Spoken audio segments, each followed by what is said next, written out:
My name is Paul Sheeler. I am third generation. My son is fourth generation Christmas tree producer. My wife and I and our son own Evergreen Acres Christmas Tree Farm in Auburn, Pennsylvania. Our farm was started in 1945 when my father got out of the service. We're mostly a wholesale operation. We're shipping several thousand trees into New York, New Jersey, Delaware, Maryland, and most of our customers are in southeastern Pennsylvania. I worked for Penn State Cooperative Extension for 28 years, and my specialty area of education that I taught other growers was Christmas tree production. This is a top off a 6-foot tree. I just cut it off the other day. Isn't that beautiful? That's genetics for you. Bad genetics. Genetics plays a big part in this industry. Hopefully we'll learn some of that.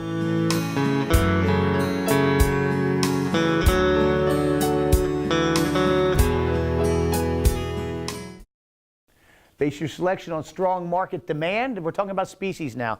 We'll start on this, and we'll come back to this when we come back in, because this is, I think, where a lot of you have some interest in what species you want to play around with. Based on what strong market demand is, I'm going to keep mentioning it. I am really down on spruces for a cut Christmas tree, period. Okay? The market demand has dropped off, but a lot of consumers don't understand that. And you can have an absolutely beautiful Norway spruce or a white spruce. They're gorgeous trees. And the consumer may want that tree, but they really should be steered away from that tree and not even given them an option to even want to buy it, because they will be unhappy with that tree. Okay? Desirable attributes is good keepability. That relates to needle retention, stiff branching, and strong color for that species, and a good financial return. Now, Scotch pine. Scotch pine was probably one of the beginning trees for the Christmas tree industry. Scotch pine and Norway spruce started everything off.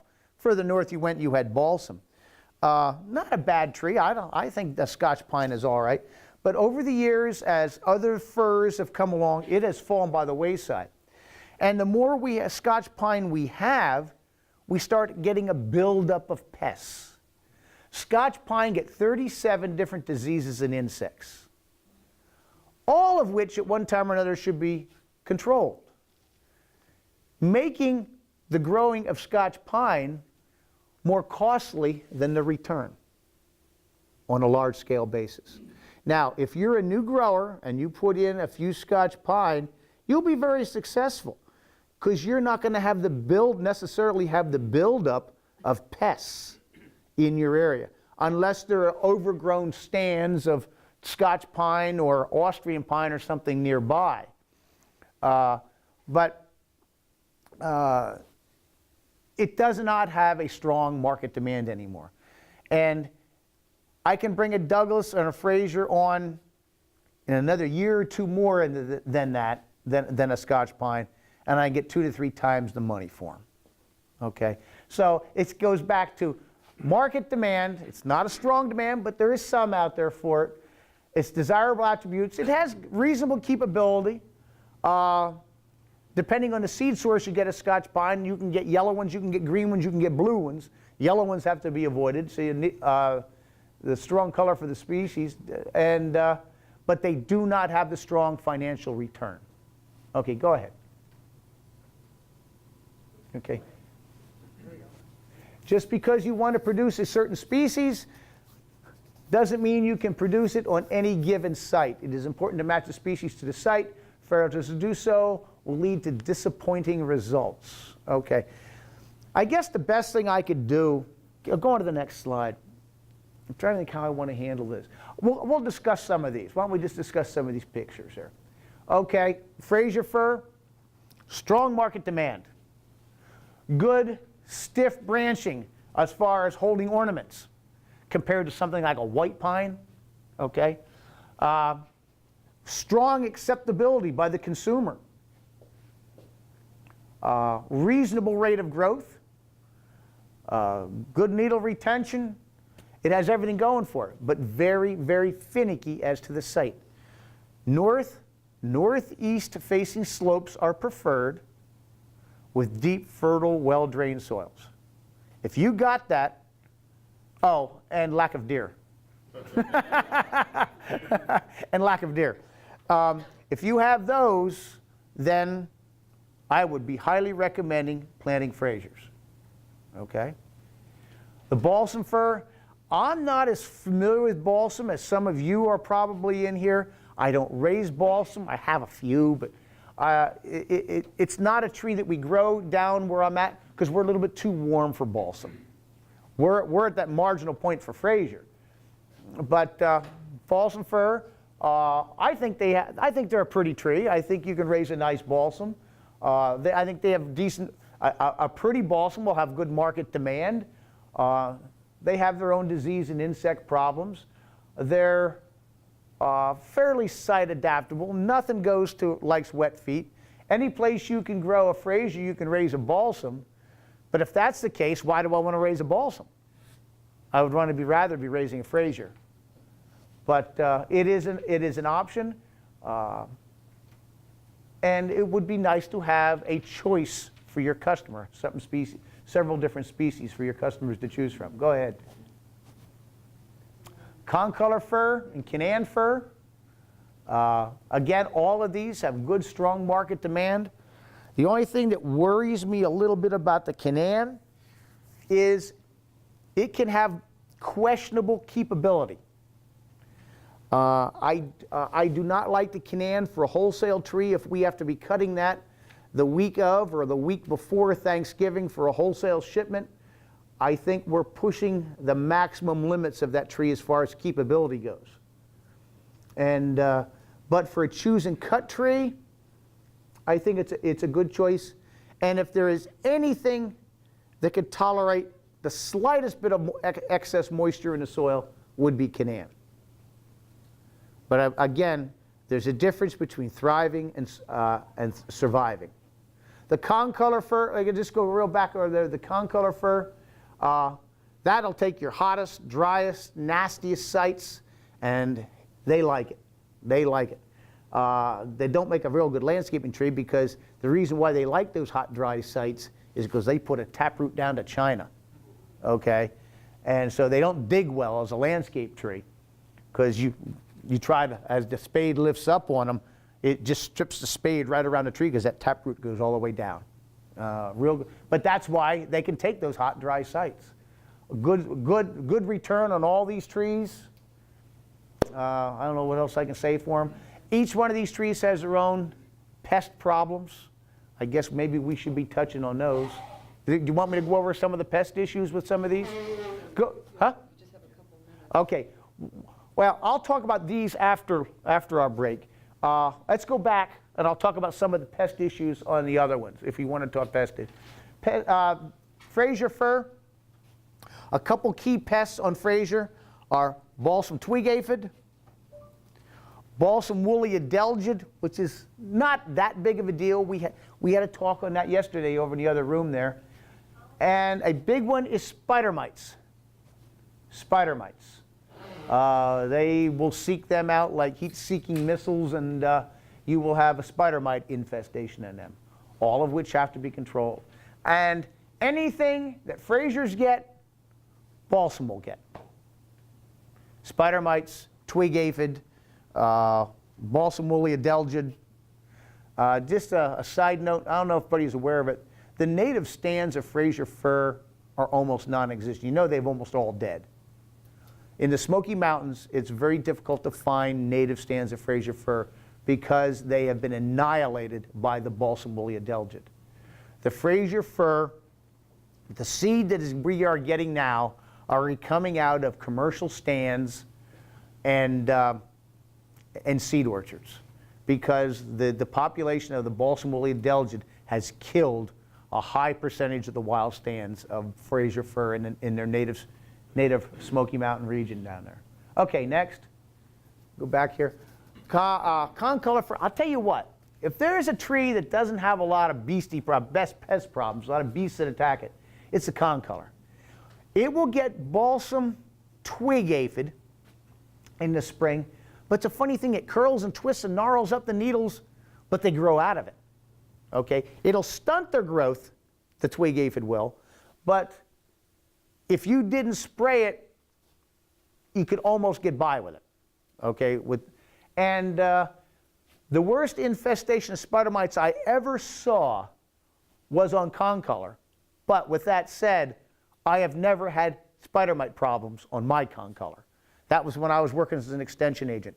I mean, to test for spider mites, you break a branch off, or you put a book, a white paper plate underneath the branch, and you pound on the branches, and you look, and you'll see the spider mites crawling all over the plate. It was a sea of red little spiders all over the plate.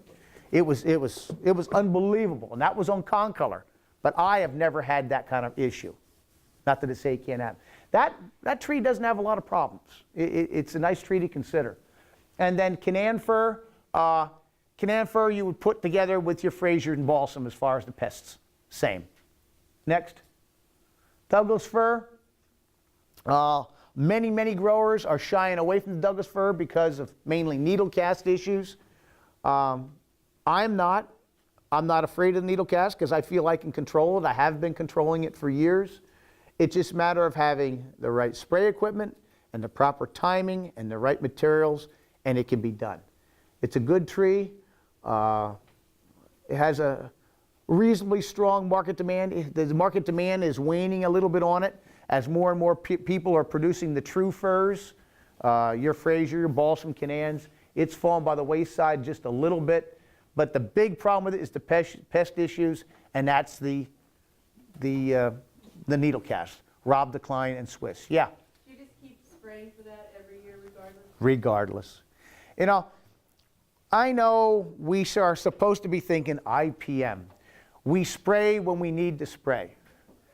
But with needle cast diseases, you often don't know how you have the problem until it blows up in your face. Okay? And Swiss needle cast is one of those. I have been caught by Swiss. I never thought I would be, but I've been caught by Swiss myself. And it's almost, Douglas fir are on a spray schedule like a fruit orchard is. We just do it. Now, and when it comes to Frasers, I just spray the Frasers for twig aphid every spring, because if I don't, I always have twig aphid problems. Okay.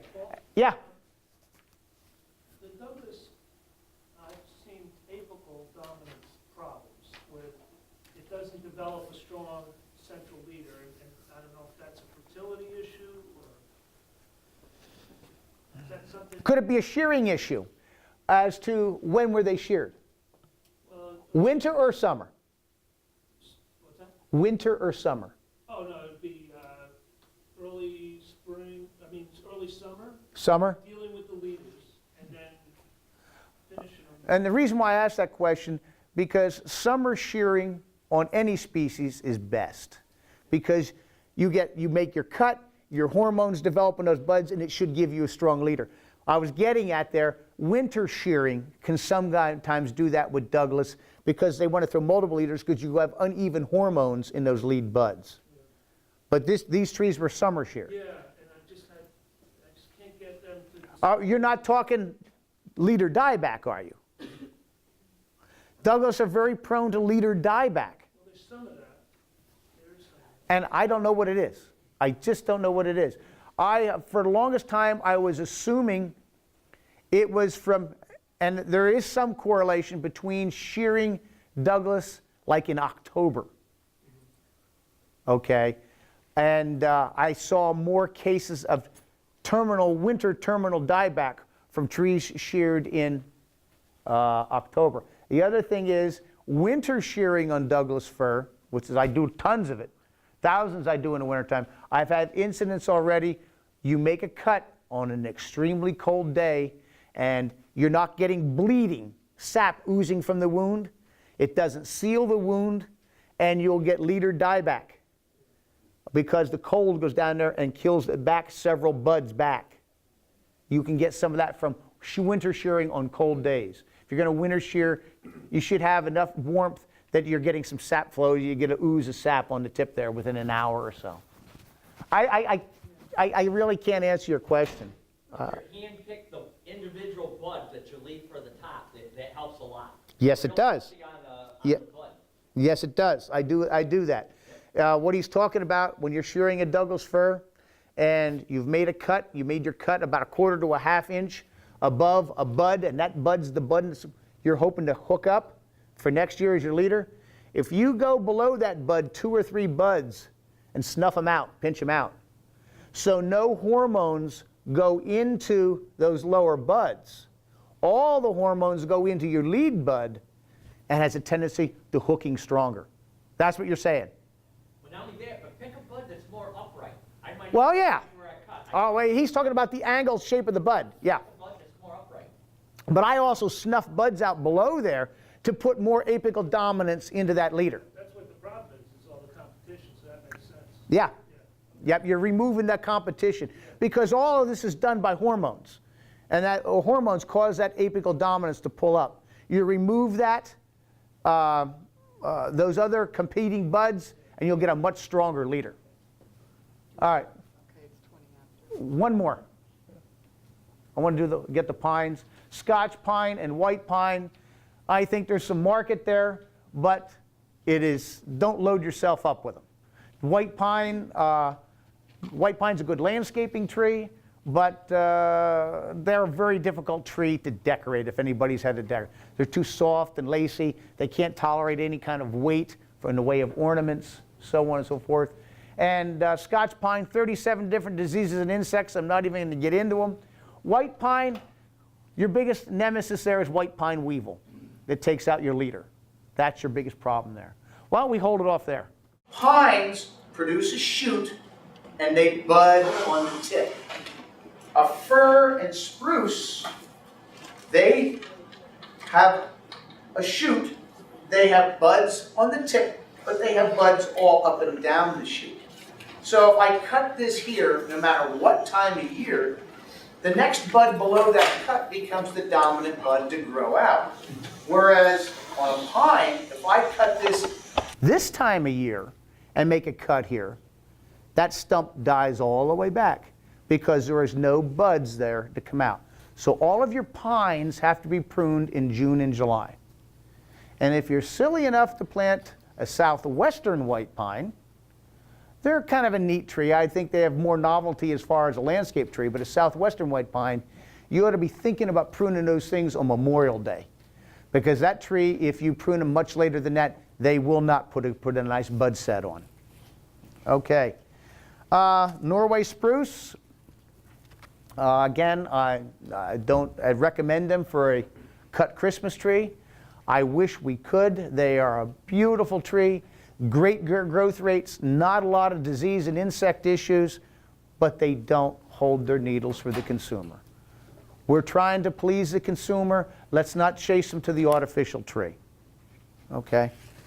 One of the bigger problems with them is white pine weevil. Take out a lot of tops on Norway spruce. They have gall too, right? They get gall. There's 2 species of gall. You have Cooley spruce gall, which I think only attack blue spruce. And then you have eastern spruce gall, which attacks all the other spruces. They produce a gall. The Cooley spruce gall will kill, on the spruce, will kill the whole shoot and curl it down like that, swell it and curl it down. The eastern spruce gall is always found, the shoot will be alive, but you'll have a swelling and a nodule, usually at the base of the shoot, someplace down in here. And it's kind of a blackish brown swollen area. That's eastern spruce gall. Balsam, again, I'm not really familiar with balsam. I have a couple of them just to play around with them, but I think it's a very, very good option for you growers up here in New York State. Okay? Hey, let's face it, it's your native tree. It's native here to New York. It is native to Pennsylvania also, but we only have 4 or 5 wild stands of wild balsam in Pennsylvania. I know where one is, and I'm now collecting seed and growing some of that. Okay. Yeah, I'll mention it now. I was going to do the other ones first. There is some work being done, mainly by a man by the name of Larry Downey out of Quebec, Canada. he's really doing a lot of playing around with hybrid crossing. And it's more of a novelty thing, and I wouldn't, if you can get the plants, you can imagine with hybrid crossing, all of it's done by hand, pushing pollen into a cone in a bag while it's growing on the tree. Very intensive. The plants are relatively expensive to get, but this is an example of vetch fir crossed with a balsam fir. Vetch is a Japanese variety of fir. Vetch balsam cross. Kind of neat. I can't tell you that much about them. I don't have any in the ground. I haven't grown any of them. But it's just another one of those options we can present to the consumer if you can get the plants. Do you know anything about vetch fir, just without crossing blossom? Not too much. What I have been told, they are slow. They are slow. And I really look at that hard. And I think a new grower should look at that hard, because you're the ones that need to return quicker than I do. I have a rotation going. I have a return every year. New growers, you don't have that. And you got to be looking at stuff that's going to give you at least some return in as short a period of time as possible. If you want to play with them as a novelty type thing, fine. But again, I wouldn't load myself up with them. Okay. Eastern white pine, kind of an old standby, one of our native Christmas trees. It turns into a beautiful Christmas tree. It's a nice tree, but they don't have that property of holding heavy ornaments. My wife and I have decorated them already internally with white lights, and then red and white satin balls. Fine, nice and light. If you have people, a lot of these large children-made ornaments that are large and clunky, you're not going to decorate a white pine very nice. Not too many pest problems. The biggest pest problem on them is white pine weevil. Douglas fir. Douglas fir is one of my staples. We raise a lot of Douglas fir. A lot of Douglas fir, if you look at seed catalogs, you will see them from different seed sources. You may see Santa Fe, you may see Coconino, you may see Shuswap, you'll see Lincoln. There's a lot of different seed sources out there. You see Apache, that's another one you see often. Don't get it. Don't get Apache. The one I would concentrate on if you're going to grow it would be Lincoln. It is susceptible to your needle casts, okay? But it has the best growth rate, and it develops the nicest form of the tree with as minimal shearing. It's a really, really good tree. This is Lincoln. While we're on this, I'll go to Shuswap. I thought I had a Shuswap here. What is that? That's Lincoln there, isn't it? That's Lincoln. I thought I had a Shuswap here. I know I have one someplace. No, that's Lincoln. Now you made me look. Anyway, there's. Yep. I think it's right here. There's an S something underneath that little branch. That's Scotch pine. That's Scotch pine. I don't know. There is a little difference. Anyway, Shuswap. Well, back up a minute. Douglas fir can be found. Oh, he has a Shuswap there. There it is. It's up there. Okay, thank you. Thank you. You see a little bit of difference. The needle, this is even short needled for a Shuswap. Sometimes they get much longer needled than that. If you break the needles off, they smell differently than a Lincoln. No, both of them pleasant smells. But the problem with Shuswap is they have a tendency turning yellow in the fall. Not a desirable trait. And it's hard to get them to fill in the tops.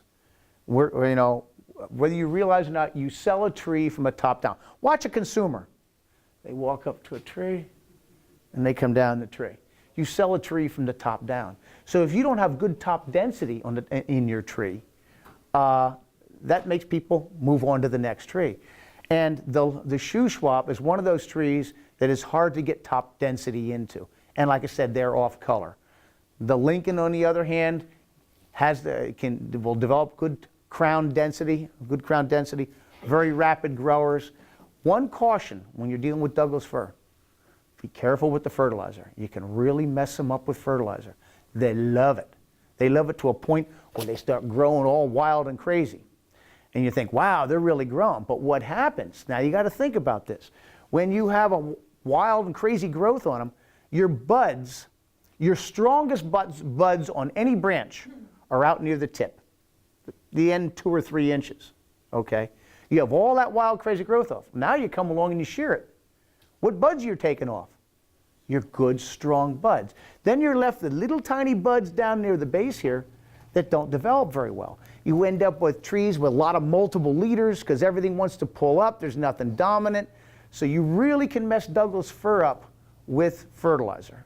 I mean, if you're going to fertilize Douglas fir, I'd say fall fertilization.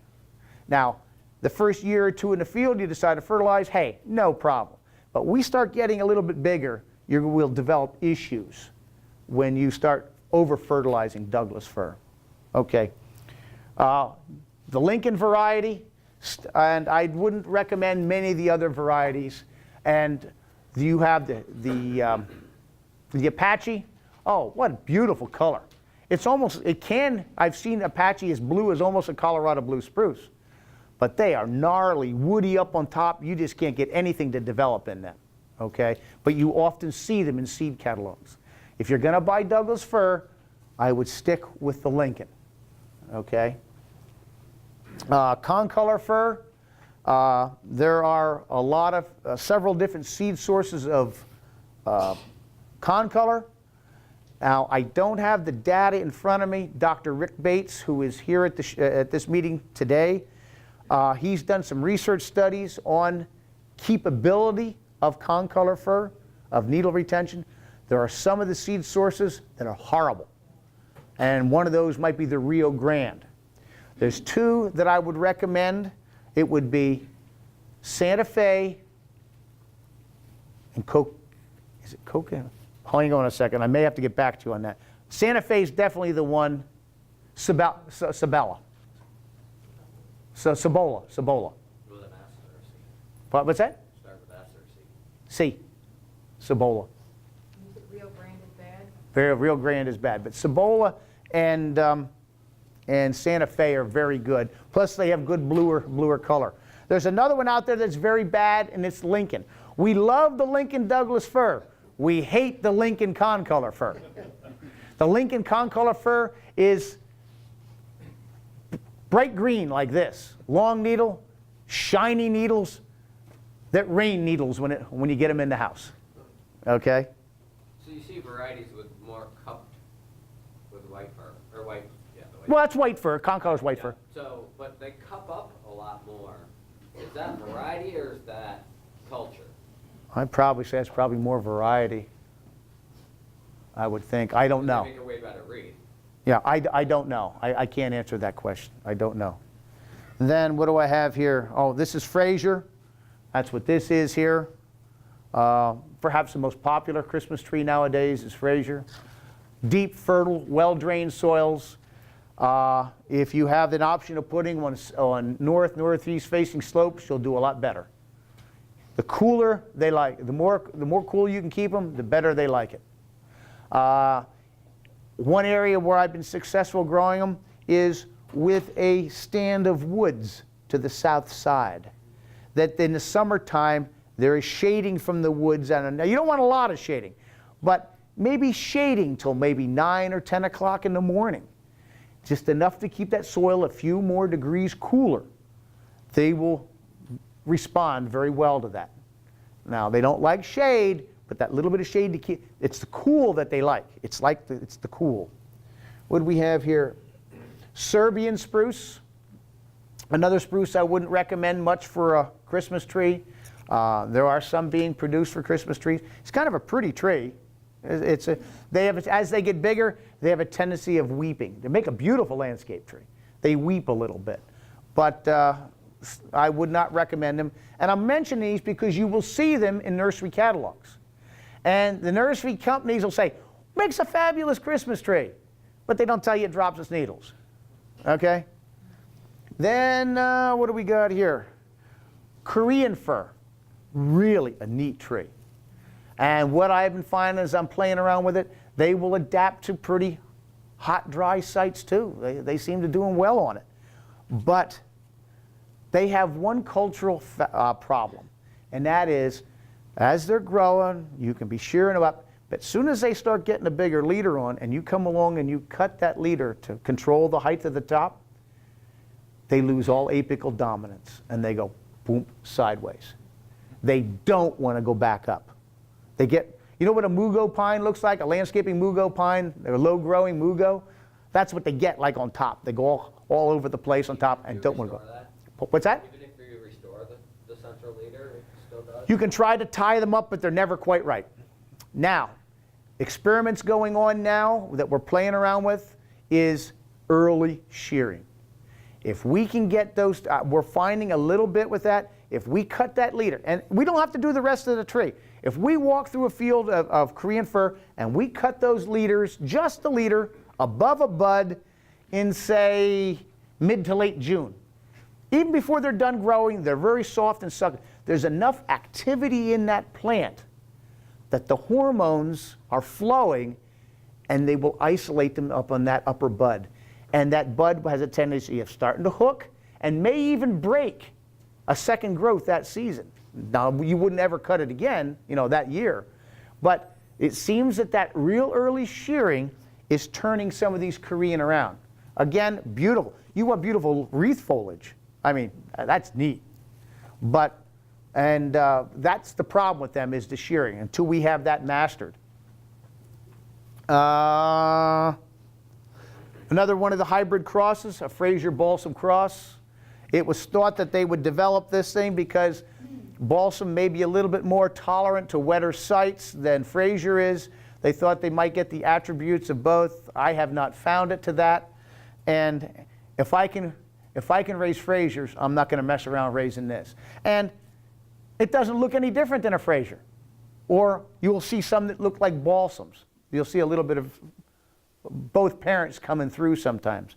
And if I want to raise a hybrid cross, I want something unique with that wow factor that's going to grab the consumer. Like this. Do they grow better in the north, though? Or it's colder? I'm growing them. I would imagine they would do. They like cool. Both balsam and Fraser love cool. New York would be no problem raising them, I don't think. I think they would be fine. But I don't see any advantage of them. The hybrid crosses, like I said, the advantage I see is that wow factor. This is neat. I never saw something.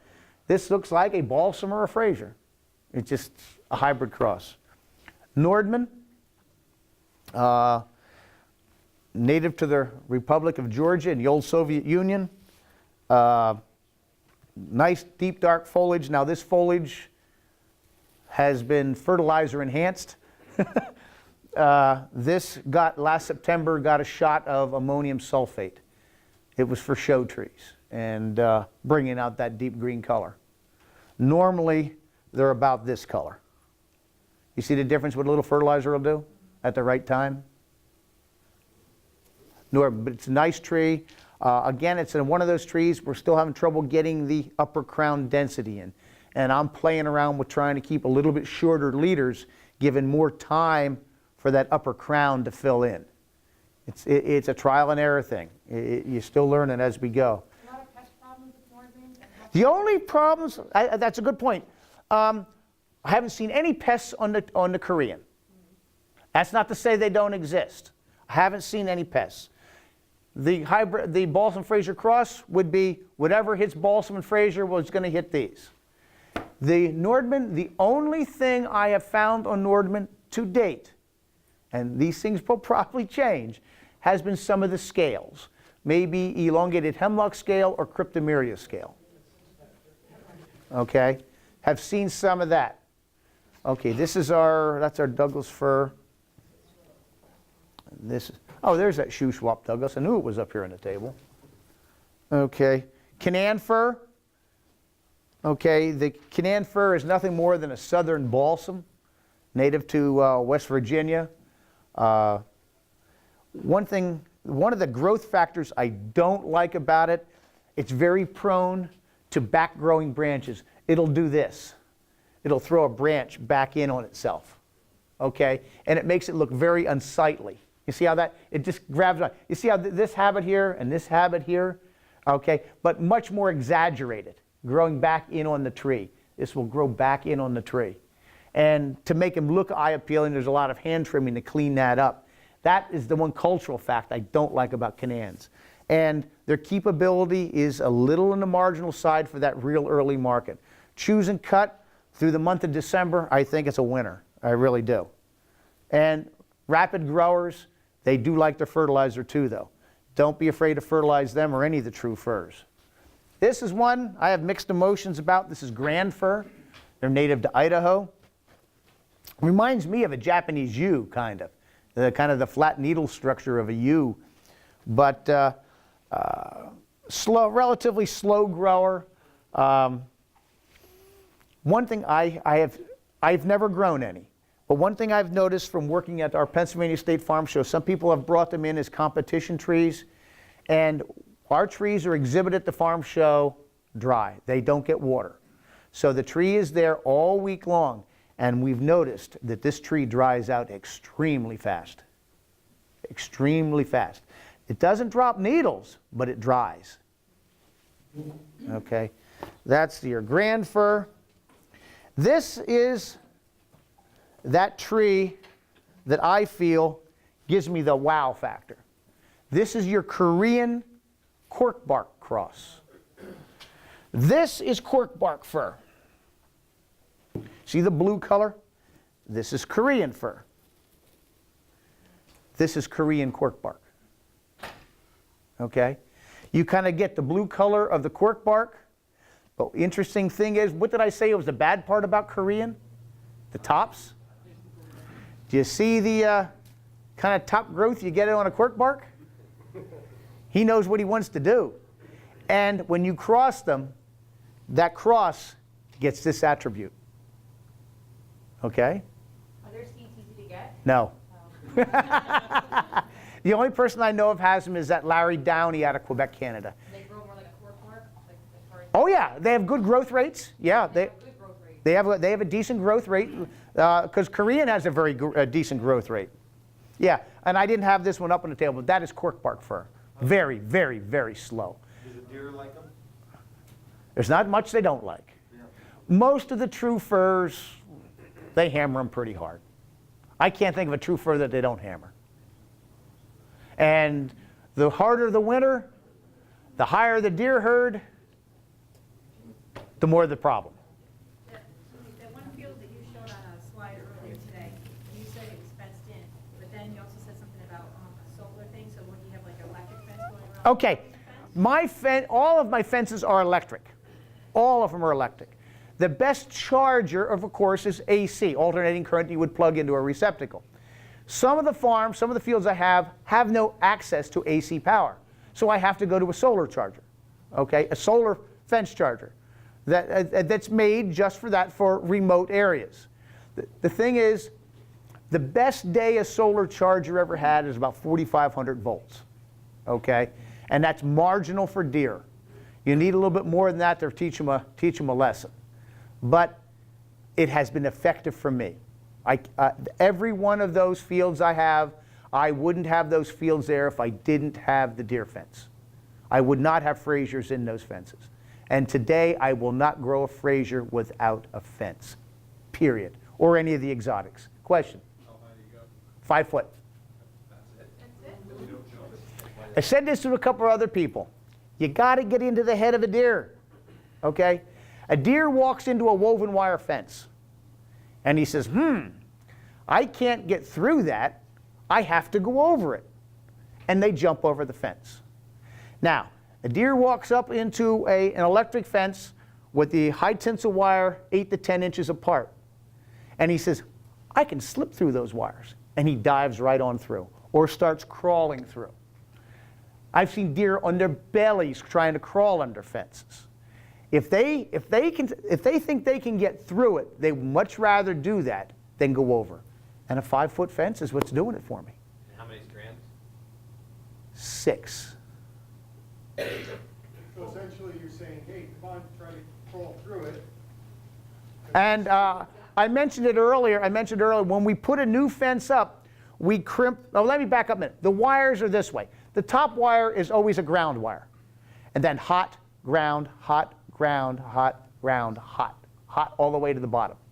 The bottom wire is on a separate switch, so I can turn the bottom wire off when I get snow, so I don't ground out the system. Separate switch on the bottom wire. The other wires are those alternating wires, hot, hot ground, hot ground. So when a deer goes to the fence, even if the ground is frozen or dry, as he goes through the wires, he comes in contact with a hot in the ground, and he gets zapped. Okay? So that's why the hot and ground. Now, when we put a new fence up, we take aluminum foil and we crimp it on the hot wire that's about this high, right about here. And then we smear it with peanut butter. Okay? Bambi comes along and she puts her big old wet tongue around that thing and just lights Bambi right up. And that's how we teach them their boundary. They're like cattle, they're like horses. They can be trained to stay away. Do they get in? Yeah, they get in. Do we get a damage that's unsurmountable? No. I can't say I haven't gotten damage, but it's minimal. I won't grow them without a fence. Yeah. What would you place the cost of that? Okay. Now, it depends how you're calculating costs.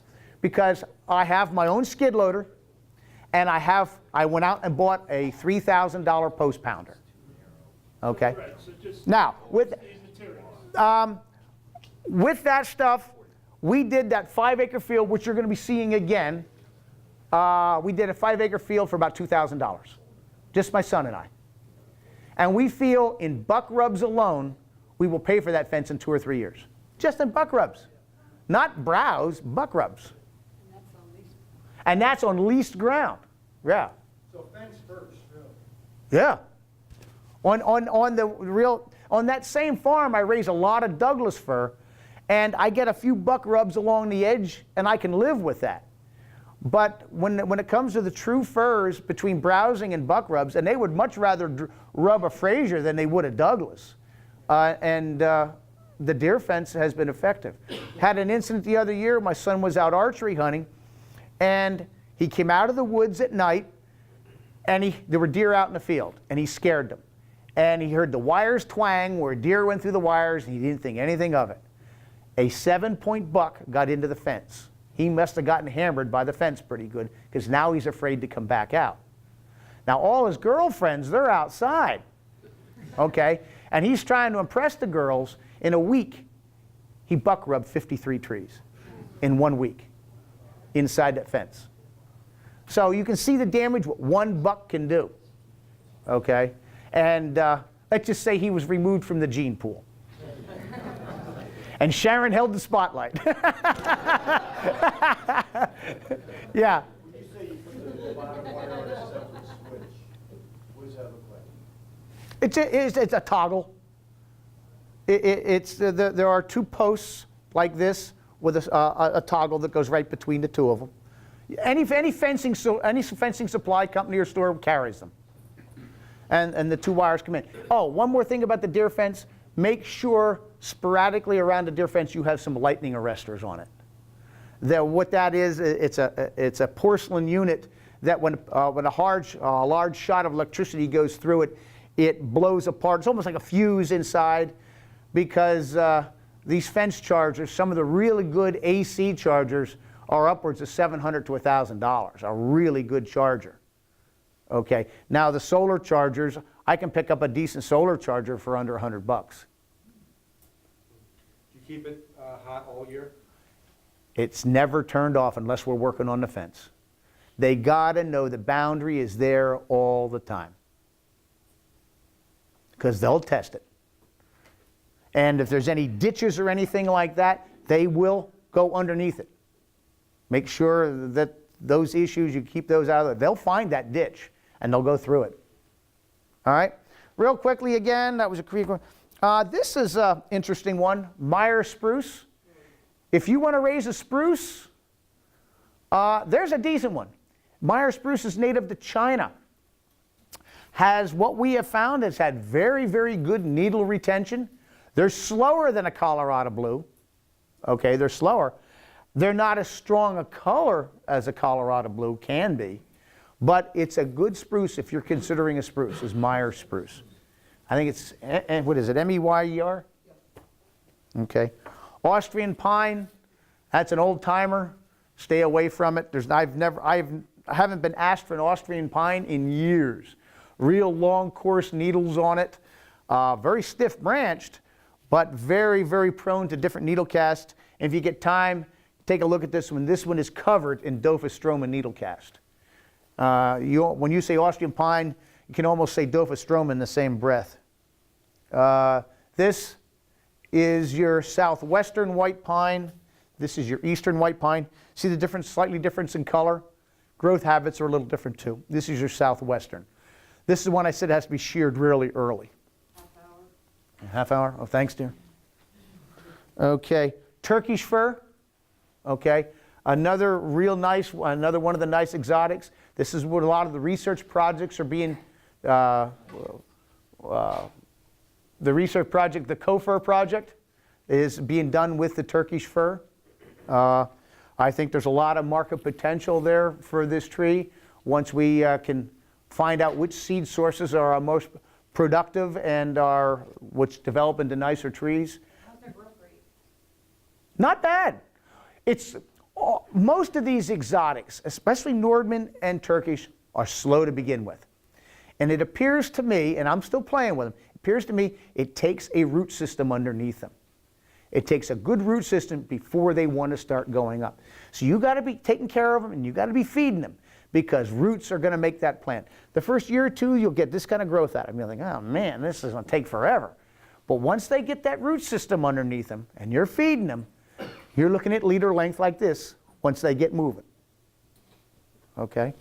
The field that this tree came out of, on the end of the block, had Nordmans. They were planted the same day. It was my first try at Nordmans. This tree, this was about the biggest in the patch. This was a 9 to 10. The biggest Nordman I had in the patch was an 8 to 9, but there weren't many of them. I would say the majority of the block, if I'm trying to compare it to Fraser, the majority of the block was probably 6 to 7, 7 to 8. That was the majority of it. And the majority of these were about this height. So they are slower, but not to a point where I'm afraid of them. Not like the cork bark. I'm afraid of that because it's too slow. This is one you won't find very often. You'll find it in catalogs. There's a nursery. If you want some of these exotics, there's a company out of Montana called Lawyers Nursery. They handle a lot of these exotics. This is Nico fir. It's a Japanese fir. Very needle structure similar to a con color, but very sharp like a Colorado blue spruce. Very, very sharp. That's Nico fir. I don't know that much about them. I bet I have 10 of them, and they're not impressing me very much. Colorado blue spruce, I don't know what we have to say about that. There's several different needle cast diseases that will attack it. I wouldn't get myself too hung up with that, the needle cast. They will get white pine weevil, but they also get the gall that we were talking about, the Cooley spruce gall. Okay, very site adaptable. They'll take a wide range of sites. They'll take good soils. They'll take hotter, drier soils. Just remember, you start putting them on hotter, drier soils, they usually associate with maybe stonier soils, and you can't dig very well in stony soils. If you plan to dig them, make sure you're putting them on a good site, because you can't dig trees in rock. Okay, what do I got here? Okay. Both of these Colorado blue spruce. No, both of these Colorado spruce. This is blue. We add the word blue. The name is Colorado spruce. This is a green, this is a blue. And when you're buying them, you're trying to get trees that are as blue as possible. These trees will develop just as beautiful as these, they just will be green. And they don't have a strong market demand, is the greens. You want the blues. And we did the Korean. That's Korean also. Any questions about these? We went over them fast. Any other questions about the different tree species of fir or trees? Nothing? Didn't turn Yeah. Well, can you turn the lights, the one switch off up there? No, the other, yeah. The other one? There you go. Paul, just a question, when you say you hit that tree hard with fertilizer, and you mentioned that a couple of times, you know, so. Okay, I guess you're looking for rates per acre, right? Right. Okay. I have played around with a lot of different fertilizers, and I'm still playing around with fertilizers. For a couple years now, I've been using, on my True Firs and my Frasers, I've been using a 30-10-10. It's a custom blend. With that, I was getting good results. My goal on a Fraser, and you can adjust it any way you want to on other trees, my goal is a minimum of 6 inches of lateral growth, side growth. Tops will always come. The hormones make that happen. If I'm getting 6 inches of lateral growth on the sides, that is where my goal is. If I'm not getting it, they need more nitrogen. If they're getting too much and I'm shearing all of that off, they're getting too much. At the same time, when I'm putting too much on, I'm probably going to get some squirrely leaders that have a tendency to getting crooked from too much nitrogen. And that's what happened this past year. I put on 30-10-10 on a field of Frasers at the rate of 600 pounds to the acre. Man, did those trees grow. But I damaged them with crooked leaders. It had me panicky back in June when they were growing out because of these kinky leaders. But a lot of them grew out of it. A lot of them did grow out of it. Now, with that, it told me I got to cut back. So I can either, if I'm going to go with a 30-10-10, I got to reduce the amount that I was planting. Now, that was a mature stand of trees. You wouldn't go that high on little guys, okay? But on 7 to 8 foot Frasers, they were getting that 600 pounds of 30-10-10. That's a lot of nitrogen. But I got the response I was looking for. Because, as I said before, how do you shear your trees? You know, trees are easy to shear if you have something to shear. If I'm getting Fraser growth with that big, I have nothing to shear to make a tree out of. Okay? But if I'm getting 6-8 inches of lateral growth on, now I got something to work with. Okay? That's where you get. That's where you're able to shear a Fraser. They're easy to shear. You got to have something to shear. Now, with that said about the 30-10-10, I talked to my fertilizer supplier. I said I'd like to reduce the nitrogen and maybe beef up the potassium and phosphorus just a little bit more. And I said, is anything out there on the market? Because like I said, the 30-10-10 was a custom blend that I had custom made. And he says, well, we carry already made a 26-13-13. And that is what I'm going to be playing around with the next 2 or 3 years, at 26-13-13. And if you're looking for rates per acre, I would say you should be looking, even on young trees, you should be looking at a minimum of 50 pounds of active nitrogen per acre. So, with that said, in a 30, let me think about this. I have to do the math in my head.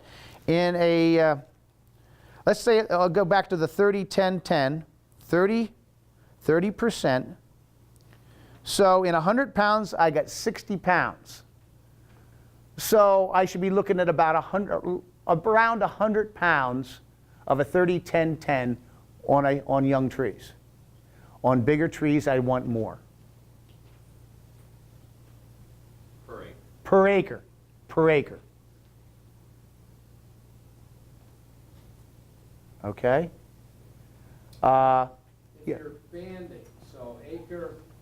Oh, boy, I was afraid somebody'd get into that. Yeah, the banding, if you're talking about the Vicon spreader, and you'll see a picture of that later on. It has an oscillator. It puts fertilizer here, it puts fertilizer here, but doesn't put anything in between. But I'm talking about 600 pounds of actual N per treated acre. So on the overall scale of the field, it's actually less fertilizer when you think about it. Yeah. Okay. Anything else? All right. Are there any more slides on this? Paul, one question. Yeah, go ahead. Do you do that yearly, or do you Yeah, do it every day? every year.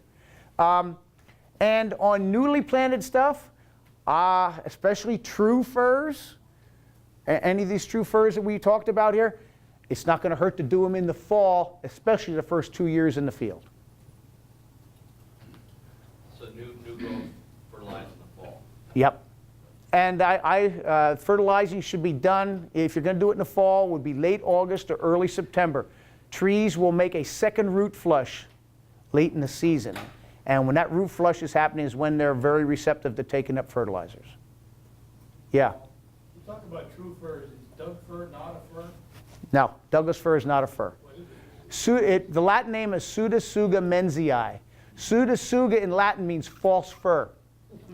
It is not a fir. It's a species all of its own. All your other firs that I mentioned up here is, the Latin name begins with Abies. Abies fraseri, Fraser concolor, Abies balsam.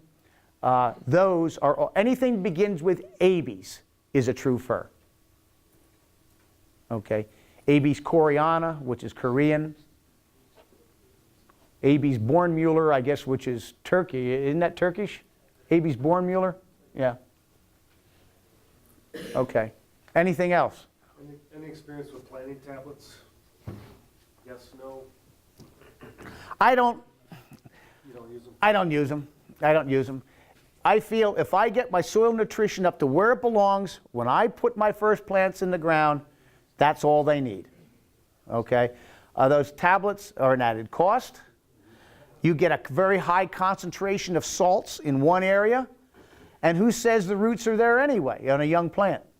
We fertilize, we have backpack spreaders, and we spread by hand, just a handful under each tree, when those trees are the first 2 years in the field.